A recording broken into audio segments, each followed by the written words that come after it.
Mais ce qui se passe sur ce plateau montre bien que l'unité est un défi majeur dans ce pays. Mais ce n'est pas le seul défi. On est d'accord. Moi, je commence par celui-là. C'est un défi majeur dans ce pays.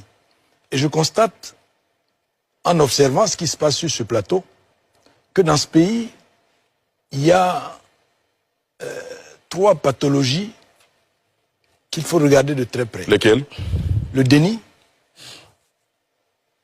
refuser de voir ce qui est. Deuxièmement, l'économisme. Vous voyez les chiffres qu'on brandit.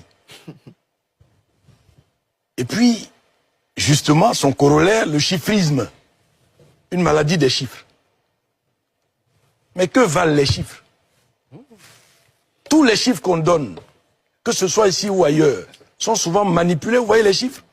Tout porte à croire que ce qui compte, c'est le quantitatif.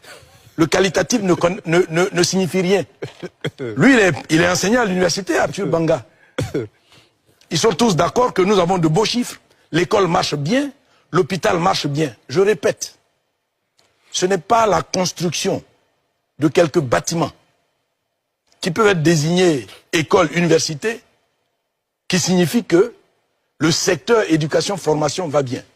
La Corée du Sud, dont on parle souvent, qui est une grande puissance, 13e, a réussi son bond alors qu'elle était au même niveau que nous, grâce à l'éducation. Regardez simplement les standards en termes d'éducation de la Corée du Sud et venez voir les nôtres et osez continuer dans le chiffrisme. Oui, le défi de l'unité sur ces grandes questions, des questions qui devaient nous rassembler. Qu'est-ce que nous gagnons à dire qu'on a tel chiffre, tout va bien dans le pays, quand on sait que dans les hôpitaux, eh bien, les populations ont des besoins énormes.